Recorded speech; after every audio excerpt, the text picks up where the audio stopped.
Salut à tous et à toutes, on se retrouve pour le 16e épisode en mode Pro Cycling sur Pro Cycling Manager 2022.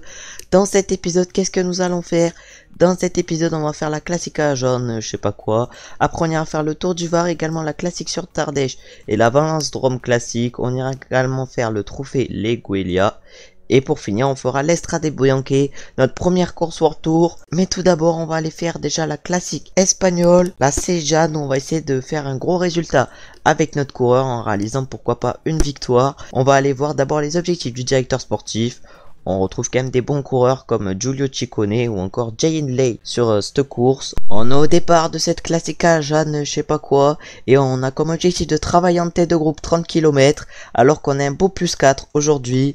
On va donc essayer de faire l'objectif du directeur sportif et peut-être jouer notre 4 personnel dans le final. On arrive sur la première montée en terre de cette course.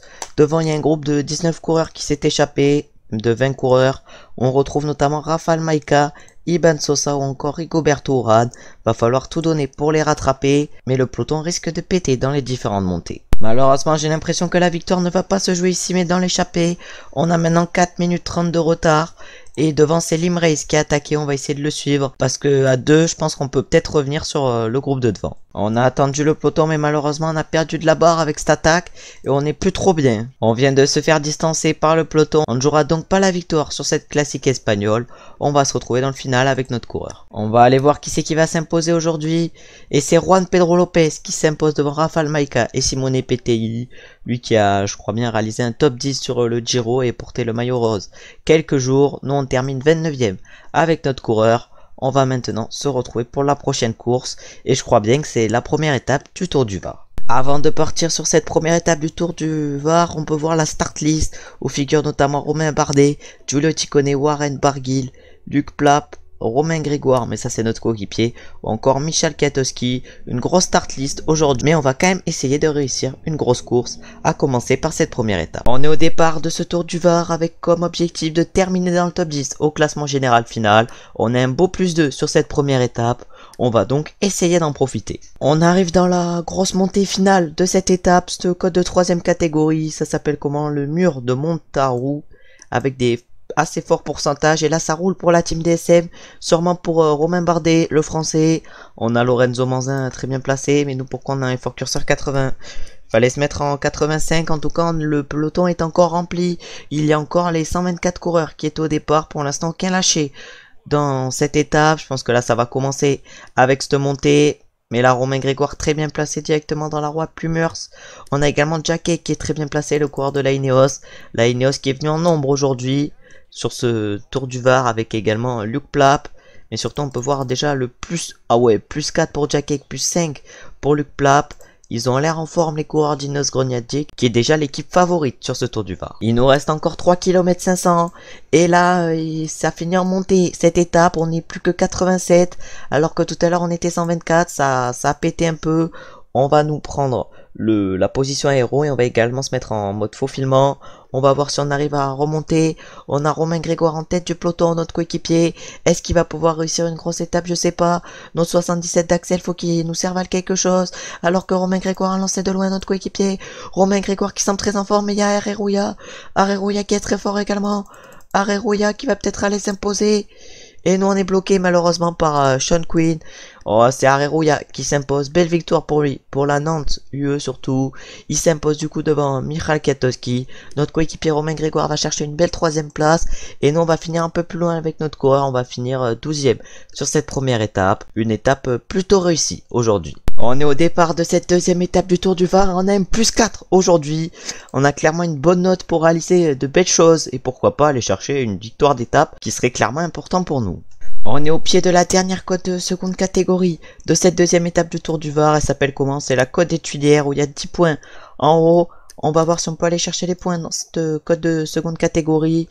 Ça nous ferait clairement du bien de choper 10 points de la montagne. Mais surtout, est-ce que le peloton va péter? On voit ici Romain Bardet pour la team DSM, le coureur français et surtout le champion de France. On est en train d'amener un gros tempo à Areruya qui a pas l'air au mieux, le maillot jaune, dans nos roues. Mais nous on est en train juste d'imprimer un gros tempo avec notre coureur. Et là j'ai l'impression que pour la Nantieux, Lorenzo Manzin n'est pas au mieux. Oh là là, le bas première tech pour Areruya qui est pas la Nantieux Areruya. Ben si, pourquoi il a pas le maillot de Nantieux, je sais pas. En tout cas, nous on est en train de tout donner et on va passer en tête de ce col et on est même parti à 3 avec Louvet. On va donc faire rouler Louvet pardon, dans le final. Encore 10 km, on est donc parti à 3. Derrière, c'est un groupe de 24 coureurs, même 22 coureurs qui a distancé le reste du peloton. Voilà, on n'est plus que 25 du coup. Et après, derrière, on a un groupe de 65 coureurs qui est un peu distancé actuellement. Nous, on a Louvet qui roule pour nous. On va prendre Romain Hardy, on va aller le mettre dans la roue à Louvet.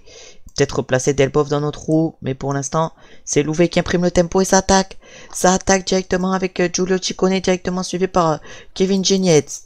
Ah ouais, mais là, ça fait que accélérer pour l'instant sur cette étape. Et là, pour l'instant, Romain Hardy va se replacer. Romain Hardy qui vient de se replacer alors que c'est toujours Louvet qui est en train d'imprimer le tempo. Oh là là, maintenant ça va être à Romain Hardy d'accélérer pour notre équipe, pour essayer d'aller chercher Kevin Genietz qui a attaqué. On n'est plus que 23 dans ce groupe, il y a Koch qui est à l'arrière du groupe et qui a pas l'air au mieux. On a également Nicolas Conchi, nous on va aller prendre notre gel. On a oublié de prendre notre gel malheureusement. On a également Delbov. Ah ouais, mais là on va peut-être lancer. J'ai l'impression c'est le final en descente. On va directement aller chercher Kevin Genietz avec notre coureur Romain Hardy qui va lancer. Romain Hardy qui lance, Delbov qui lance juste après. Nous on va lancer également 1 km 200. Est-ce que notre coéquipier Romain Grégoire va aller s'imposer aujourd'hui? Romain Grégoire qui est bien parti, Romain Grégoire.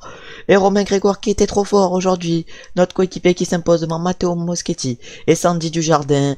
Nous on va chercher une belle 4e place avec notre coureur. C'est clairement une belle étape pour nous, cette deuxième étape. On aura réussi une belle 4e place. Et surtout, on finit à 19 dans le groupe des favoris aujourd'hui. Et du coup, on va sûrement se replacer au classement général vu qu'on était 12e.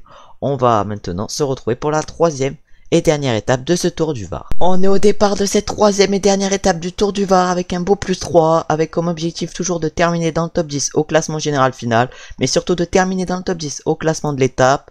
On s'est replacé après la dernière étape en 8e position au classement général. On va encore essayer de remonter sur cette étape et on va essayer de réaliser une grosse montée dans le Mont Faron, mais également dans le col du Corps-de-Garde. On est actuellement dans le col du Corps-de-Garde et ça a accéléré devant nous avec notamment Koch, sûrement pour Romain Bardet, Romain Grégoire, notre coéquipier qui est pour l'instant le leader au classement général. Et devant, il y a surtout un groupe de 7 qui a pas mal d'avance sur le peloton, où figure notamment Lilian Calmejane qui est qu'à 1 minute 10 au général.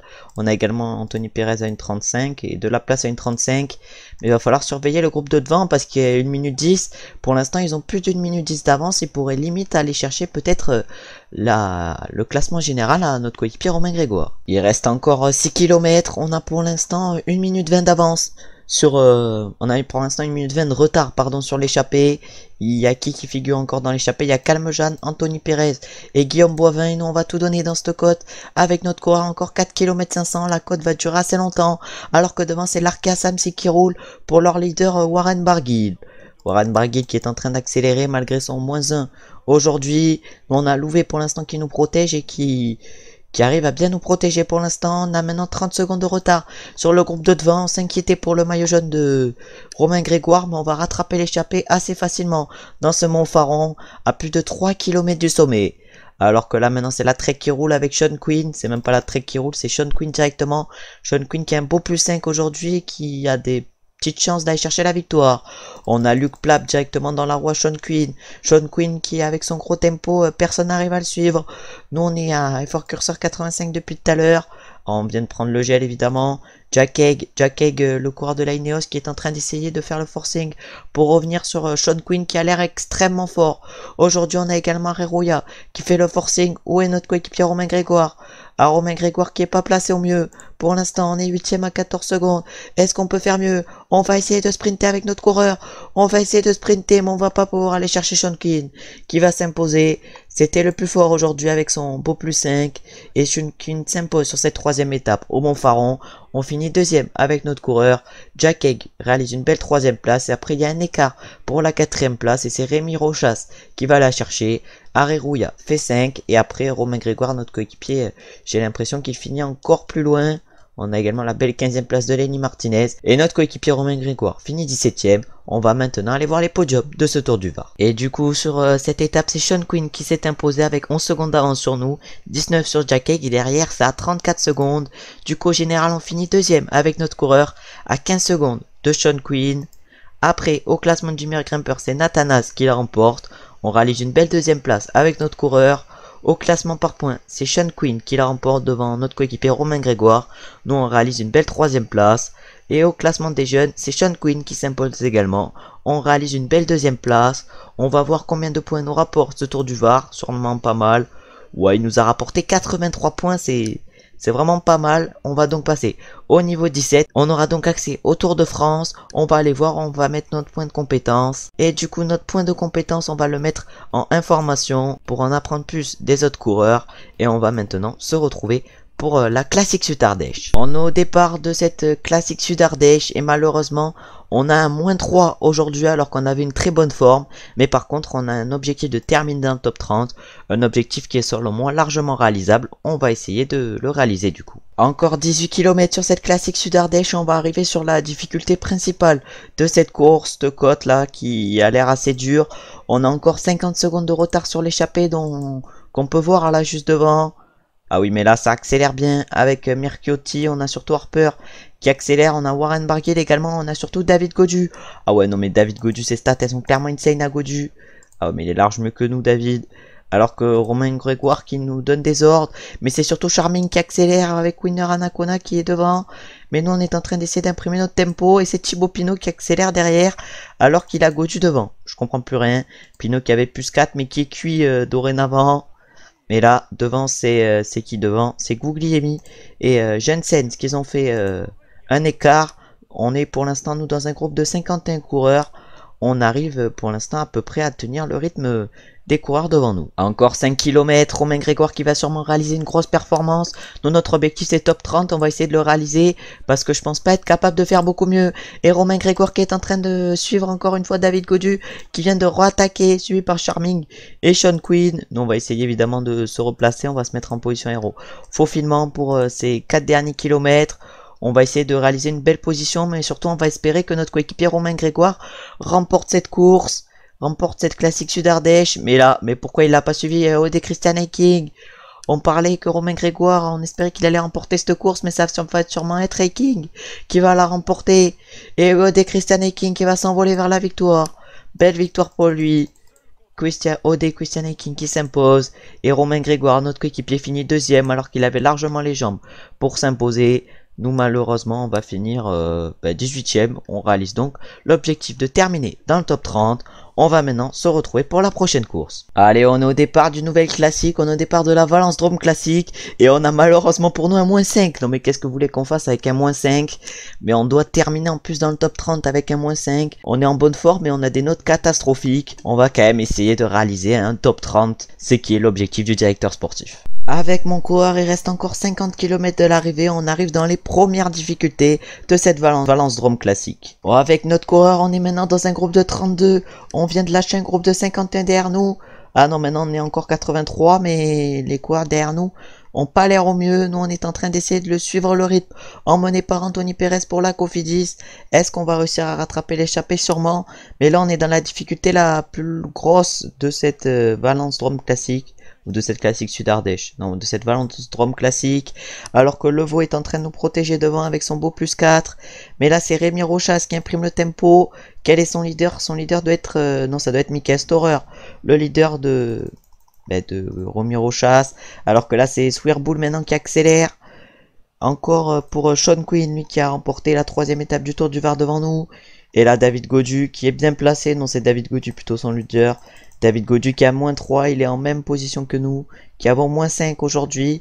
Et on est dans un groupe de 57 coureurs pour vous dire que le tempo est assez énorme dans cette côte. Et que surtout, plein de coureurs ont pété. On arrive maintenant sur la dernière grosse côte de ce parcours alors que c'est Giulio Ciccone qui attaque. Directement suivi par Charming et Jensen. Ça se suit de très près quand même pour ces coureurs. Nous on est derrière avec notre coureur, on n'est pas très bien placé dans ce groupe de 55. Où est David? Où est Gaudu? Gaudu qui a pas l'air au mieux aujourd'hui, j'ai l'impression, mais on le voit pas pour l'instant. Gaudu qui doit être large mieux placé. On a Joe Dombrowski qui est pas au mieux. Mais pourquoi Louvet est aussi bien placé alors que nous on n'est pas aussi bien? Ah mais ça attaque, ça attaque. Gaudu qui était finalement bien placé. Lennart Kamna qui a attaqué dans cette montée. Voilà, nous on se met toujours à effort curseur 85. Maintenant, c'est Maximilian Charman qui est contre. Après son coéquipier, c'est lui qui attaque. Il va sûrement s'envoler vers la victoire. Nous on est dans un groupe de 44 coureurs avec notre coureur. Et du coup maintenant c'est Félix Groschartner qui fait l'effort avant cette dernière petite côte. Notre objectif de top 30 est pour l'instant large réalisable vu qu'on est dans un groupe de 33 coureurs. Oh là là, mais peut-être en mettre une, on va suivre directement Wilco Kelderman qui attaque. Il a rejoint la Jumbo-Visma comme en IRL où il va la rejoindre. Alors que là, il y a Yon Izagir du coup qui nous suit directement dans la roue, plutôt Gorka Izagir. Et on a également, c'est qui l'autre à nous suivre? C'est Charming. Ça nous a suivi de près, il y a un groupe de 7 qui est à notre rousse. Et ça rattaque maintenant avec Charming et il y a un groupe de 10 qui nous est revenu dessus. Mais est-ce qu'on va pouvoir tenir le rythme de ce groupe de 10 vu qu'on n'est pas au mieux? On est clairement en dernière position, on n'arrive pas à tenir le rythme malheureusement avec notre coureur. On va sûrement finir peut-être même en dehors du top 10 malheureusement. Ah ouais, on va peut-être même finir en dehors du top 10 aujourd'hui. Peut-être un top 30 à aller chercher mais pas mieux. En tout cas c'était l'objectif, le top 30. Mais qui c'est qui va s'imposer devant? C'est Charming j'ai l'impression. Et oui, Charming, qui était le plus fort aujourd'hui et qui s'impose en solitaire sur cette Valence Rome classique. Il s'impose devant Dorian Godon et Sean Quinn qui devaient être également dans les favoris. Nous, on réalise une belle 18e place aujourd'hui sur cette Valence Rome classique. On va maintenant se retrouver pour la prochaine course en espérant avoir une meilleure note qu'aujourd'hui. On est au départ de ce Trofeo Leguiglia et on a un 0 aujourd'hui. Enfin, les notes catastrophiques ne nous reviennent pas dessus. Et on va essayer évidemment de réaliser l'objectif du directeur sportif qui était, je crois bien, le top 20 aujourd'hui. Ouais, l'objectif c'était le top 20, on va essayer de le réussir, même de faire mieux. On arrive au pied de la première montée de la Cola Mikeri qui fait 1,7 km à 9,2%. Ça risque de péter au fur et à mesure des tours dans cette côte. Pour l'instant, c'est Lopez, notre coéquipier, qui est en train de rouler. On n'est plus que 22 dans ce groupe. Ça, pour l'instant, complètement pété sur ce Trofeo Leguiglia. Qui c'est qu'il y a devant? Devant, il y a Michael Matthews qui devait être dans l'échappée de base et qui s'est fait du coup distancer. Ouais, il est pas très bien Michael Matthews. Mais nous, on fait rouler Lopez dans ce final d'étape pour conserver nos forces avec Delbov et surtout avec notre coureur. On n'est plus que 35 dans ce groupe. Et devant, il y a un homme qui est tout seul. Et c'est qui? C'est Rubino devant qui est tout seul. Et nous, pour l'instant, c'est Lopez qui est en train d'imprimer le rythme pour notre équipe. Et surtout pour notre coureur, évidemment. On n'est plus que 26 dans ce groupe. Et on n'est plus que... non, 25 même. Et on est du coup plus que... bon, je pense plus qu'au 20 à pouvoir se jouer la victoire dans ce Trofeo Leguiglia. On arrive dans la dernière montée de ce... ça s'appelle comment? On arrive dans la dernière montée de ce Cola Micheli. Et là, on va accélérer avec notre coureur. On va demander à Delbov de nous protéger. Et nous, on va en mettre une. On va accélérer avec notre coureur. On n'est plus que 31. Malheureusement, j'ai l'impression qu'on n'est pas au mieux aujourd'hui, que je pense qu'on pourrait être largement mieux. Alors que devant, ça accélère pour nos adversaires. Par exemple, pour Gilvar qui est attaqué. J'ai l'impression que c'est Gilvar le plus fort. Le Slovène. Oh là là, mais nous, on va évidemment faire la descente à fond avec notre coureur pour essayer d'aller chercher Gilvar. On n'est plus que 13 à pouvoir se jouer la victoire. En bas de cette descente, on va demander à Delbov de rouler pour nous, évidemment, dans ce final de course. Alors que là, c'est Cepeda qui doit rouler pour Ardilla, mais surtout pour Michael Frolich Honoré. Mais je sais même pas c'est quoi le nom de l'équipe. Je sais même pas ce que c'est, pardon, le nom de l'équipe pour laquelle il roule. Ouais, non mais c'est Gilvar. Gilvar en tout cas qui a mis plusieurs attaques et qui a mis en difficulté quelques coureurs. On n'est plus que 12. On n'est plus que 12 dans ce groupe et c'est Downs. Downs qui accélère. On va accélérer également avec Delbov. Et on est maintenant plus que 11 à pouvoir se jouer la victoire. Ça craque comme des petits pains dans ce final de course. Un final qui va se jouer au sprint. Et c'est Delbov qui va nous emmener dans ce final. Oh, Delbov qui va nous emmener dans ce sprint. Pour l'instant, le premier à avoir lancé, c'est Michael Frolich Honoré. On a Strong à notre droite et on a Narvaez à notre gauche et c'est Narvaez qui s'impose sur ce Trofeo Leguiglia. Il s'impose devant Strong et nous on réalise une très belle 3e place avec notre coureur. Ericsson va chercher la 4e place. Filippo Zana, 5. Lui c'est le nouveau champion d'Italie. Joris Delbov, et le premier coureur de notre équipe, il finit 8e. On va maintenant se retrouver pour la prochaine et dernière course de la vidéo, je crois bien, l'Estrade Bianche, notre première course en World Tour. On est au départ de cette première classique World Tour pour nous et on a un plus sec au départ et on a pour objectif de se montrer en échappée pendant au moins combien? Pendant au moins 130 km. On va évidemment essayer de réussir l'objectif. Déjà, on est une équipe invitée avec la Saint-Michel-Aubert. Mais malheureusement, j'ai l'impression que directement, on va essayer de prendre l'échappée, mais il va falloir d'abord rattraper le groupe de devant. Et pour l'instant, ça roule à fond dans ce début d'Estrade Bianche pour rattraper l'échappée. Ça va être dur de la prendre avec notre coureur. Et c'est bon, on vient de réussir à prendre l'échappée avec notre coureur. Pour l'instant, on a 1 km à l'avant. On a du coup Raider Rink avec nous dans l'échappée. On a également Mourtetz et on a Verschave en dernier. Va falloir réaliser une belle échappée avec notre coureur. Déjà, ça nous ferait progresser puisque c'est notre première échappée en World Tour. Et on va voir si on peut, pourquoi pas, jouer la victoire avec l'échappée. On a toujours 2 minutes d'avance sur le peloton à 49 km de l'arrivée. On a pour l'instant fait 97 km dans l'échappée. Et on est pour l'instant assez bien avec notre coureur. Malheureusement, nos compagnons d'échappée ont tous craqué, excepté Rink. Et il y a un groupe de 9 qui nous revient dessus derrière avec Romain Grégoire, j'ai l'impression, notre coéquipier. Et nous, on est clairement très bien. On pourrait même peut-être accrocher ce groupe s'il nous rattrape. Et du coup, on vient de se faire reprendre à 32 km de l'arrivée. Et on est donc dans un groupe où il figure notamment Tadej Pogacar. Et on a, je pense, les jambes larges pour les suivre. Oh là là, Tadej Pogacar qui a des stats clairement monstrueuses. On peut voir ici ses stats, elles sont clairement monstrueuses à Tadej Pogacar. 83 montagnes, 80 chronos, 80 ballons. 83 prologues, 83 récup, 80 plaines. Ah, il est presque injouable. Nous, on est pour l'instant dans un groupe de 6 coureurs. Et on a pour l'instant des belles jambes avec notre coureur. Il reste encore moins de 20 km dans cette Estrade Bianche. Et c'est toujours Tadej Pogacar qui imprime le rythme. Après son plus 4 doit faire un peu effet. On a Matej Moric directement dans la roue. Et nous, on vient de se faire distancer par ce groupe malheureusement. Alors qu'on a largement les jambes pour les suivre. On va essayer d'aller chercher. Oh là là, mais ils sont partis à 3 devant. Matej Moric, Tadej Pogacar et Stefan Kung. Va falloir prendre leur roue. Ah, c'est bon. C'est bon, on a recollé. On a repris contact avec eux. Et là, mais c'est toujours Tadej Pogacar qui imprime un gros tempo. Avec directement Matej Moric dans la roue. Et Stefan Kung qui, j'ai l'impression, est en train de craquer. Je pense qu'on peut accrocher Matej Moric et Tadej Pogacar, les deux Slovènes. Même si ça va être dur, on va quand même essayer de... Non, on va essayer de peut-être tenir avec Stefan Kung. Mais Stefan Kung qui craque, on est maintenant du coup seul avec Pogacar et Moric qui sont largement mieux que nous. Mais on est limite assuré de faire podium aujourd'hui sur cette Estrade Bianche, ce qui est un énorme résultat pour nous, mais également pour l'équipe. Malheureusement, on s'est fait distancer par le groupe Moric-Pogacar qui va se jouer la victoire sur cette Estrade Bianche, mais nous, faut qu'on tienne notre écart avec Stefan Kung pour aller jouer évidemment un podium aujourd'hui. Ah, mais devant, ils sont vraiment seuls au monde, Tadej Pogacar et Matej Moric. Nous, on a encore 18 secondes d'avance sur Stefan Kung. Déjà, on va voir qui c'est qui va s'imposer aujourd'hui sur cette Estrade. Il leur reste encore 800 mètres, on les voit au-dessus. Ça sprint, est-ce que c'est Matej Moric ou c'est Tadej Pogacar qui va remporter cette Estrade Bianche? Et là, on va le voir, encore 100 mètres pour eux. Oh là là, ils sont bientôt à l'arrivée, c'est Tadej Pogacar qui remporte cette Estrade Bianche. C'est largement mérité pour lui. Il s'impose du coup devant Matej Moric.